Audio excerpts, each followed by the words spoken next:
자, 대장동 항소 포기와 관련해서 이제 관심은요.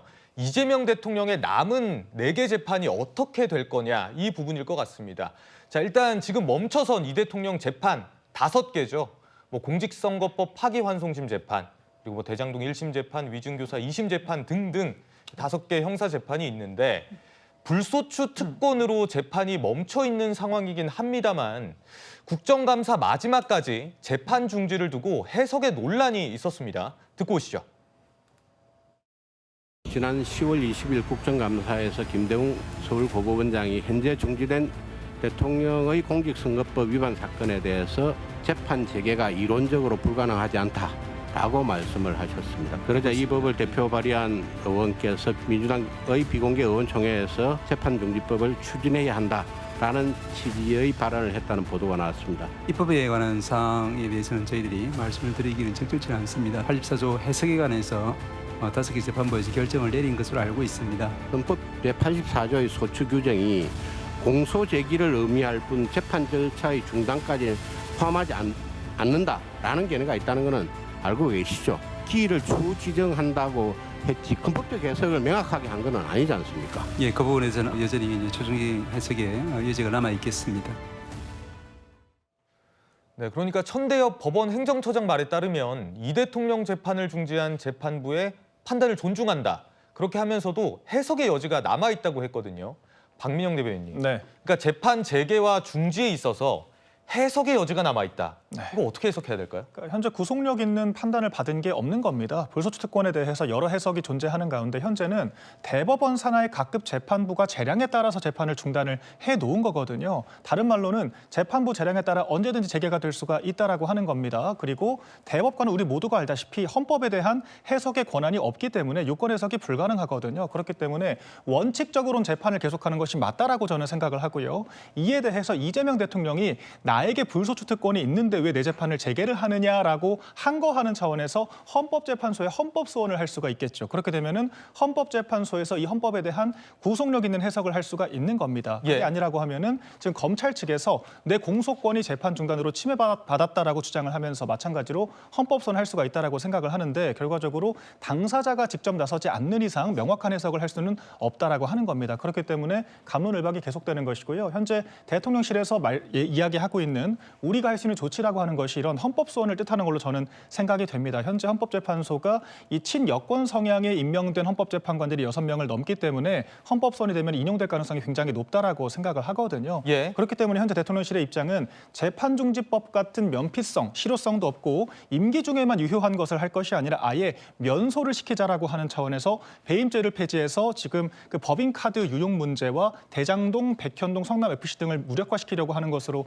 생각이 되고요. 위증교사 같은 경우에는 1심 무죄가 났기 때문에 지금 1심 무죄 시 항소 금지 법안까지 추진하겠다라고 하고 있지 않습니까? 선거법을 또 개정하겠다라고 하고 그걸로도 불가능한 이 어떤 불법 대북 송금 사건에 대해서는 공소 취소를 하라고 지금 검찰을 압박을 하고 있거든요. 이런 식으로 단순히 임기 중에만 중단하는 것이 아니라 영구적으로 면소를 하기 위한 더 계약들, 위인설법들을 추진을 하고 있기 때문에 이런 것들을 야당이 면밀하게 견제를 하고 비판을 해야 한다라고 생각을 합니다. 성춘 부의장님. 그러니까 방금 박민영 대변인 얘기는 그러니까 그 천대엽 법원행정처장의 발언 같은 경우엔 이 대통령의 재판이 언제든지 재개될 수 있다 이런 의미로 지금 해석을 했어요. 아니요. 천대엽 법원행정처장은 그냥 아주 원론적인 이야기를 한 것뿐입니다. 헌법 84조에 대한 해석을 두고 의견이 분분했었잖아요. 그거에 대해서 각급 법원이 판단을 내렸고 천대엽 법원행정처장도 그들의 판단을 존중한다고 했습니다. 근데 여기서 갑자기 뭔가 판단을 또 바꿔버린다든가 그러면 사회적 혼란을 줄 수 있는 것이거든요. 그렇기 때문에 계속해서 정점식 의원이 이론적으로 이렇게 물어보는 것 자체가 그걸 답변을 유도하는 것이거든요. 예. 천대엽 법원행정처장으로 하여금 뭔가 이론적으로 했을 때는 이거는 뭐 주판 중지가 확실하된 건 아니다. 이런 말을 이끌어내려고 저는 일부러 저런 식으로 이론적으로 질문을 한 것이고요. 그렇기 때문에 저는 그 사회적 혼란을 주지 않기 위해서라도 각급 법원이 판단을 내린 부분에 대해서 야당이라도 이거에 대해서 계속해서 뭐 재판을 재개해도 된다, 할 수 있다, 이론적으로 가능하다 이런 식으로 압박하는 것 자체가 저는 사법부에 대한 압박이다, 압력 행사다라고 생각을 하고요. 그리고 아까 헌재 관련 발언을 하신 거는 매우 부적절하다고 생각합니다. 왜냐하면 이재명 정부에서 아니면 민주당이 임명을 했던 관여했던 헌법재판관들은 다 이재명 대통령에게 유리한 판결을 할 것이다라는 헌법재판소의 신뢰를 매우 실추시킬 수 있는 발언이거든요. 그렇게 된다면 그런 논리라면 윤석열 전 대통령이 임명한 사람들은 왜 전원 만장일치의 그 탄핵에 찬성을 했을까요? 다 어떤 정권에서 임명을 했던 헌법재판관들은 법과 논리에 따라서 그 판단을 한다는 그 신뢰, 그거를 실추시키는 발언들은 저는 자제해야 된다고 생각합니다.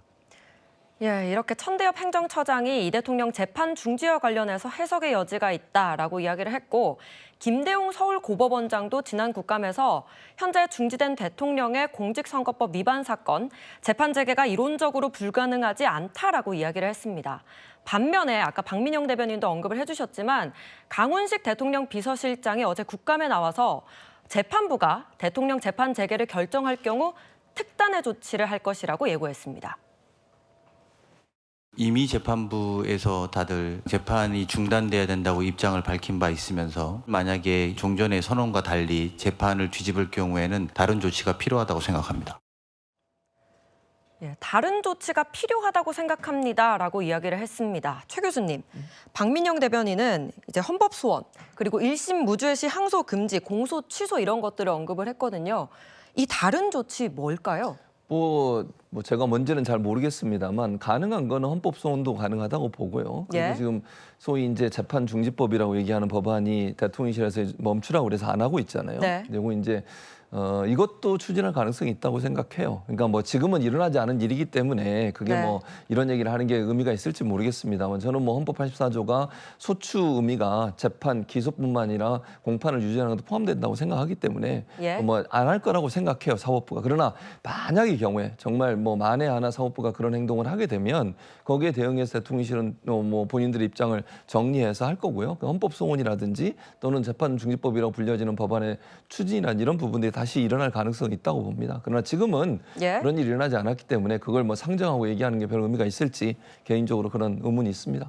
민주당에서 그동안 해왔었던 것들을 본다면 그 각 재판부에서 지금 재판을 중지를 해놓은 상황이잖아요. 만약에 재판을 재개하는 결정에 재판부 같은 경우에는 탄핵 소추를 할 수도 있겠죠. 그렇게 해서 헌법재판소로 이 사건을 가져갈 수도 있을 것이다라고 생각을 합니다. 네. 앞서 성치윤 부의장께서는 헌법재판소가 이재명 대통령에게 유리하게 판단하지는 않을 것이다라고 말씀을 하셨는데 최근에 민주당에서 또 추진하고 있는 것 중에 하나가 재판소원, 실질적으로 4심제를 만들겠다라는 이야기들을 하고 있거든요. 예. 그리고 거기에 대해서 헌법재판소 입장에서는 찬성의 의견을 지금 내고 있는 것으로 보입니다.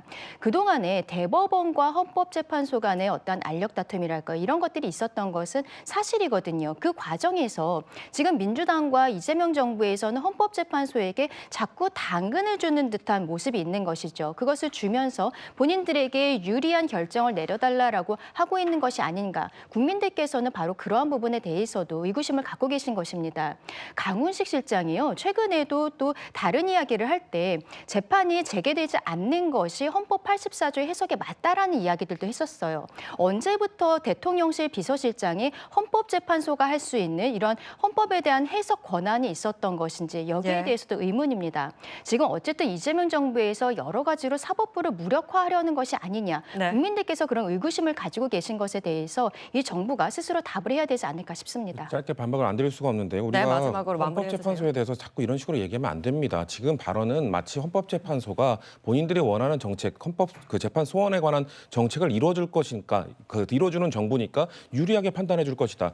그런 얘기를 하면 어떡합니까? 우리 사법부에 대한 존중을 이렇게 흐트러뜨리는 발언을 너무나 쉽게 하고 있는 것 같습니다. 헌법재판관들 다 여야의 합의에 의해서면 여야 아니면 그 윤석열 전 대통령이 추천한 사람도 있고요. 이런 헌법재판관들이 당근을 줬다고 그거에 따르는 마치 정권의 수하인 것처럼 이렇게 평가하는 거는 앞으로 사법부에 대한 신뢰를 실추시키는 행위이기 때문에 저는 그런 발언들은 불필요한 발언이라고 생각합니다. 네. 자, 지금까지 오늘 새벽에 전해진 검찰의 대장동 사건 항소 포기 소식 다뤄봤고요. 또 정진우 서울중앙지검장의 사의 표명 소식까지 속보로 전해드렸습니다.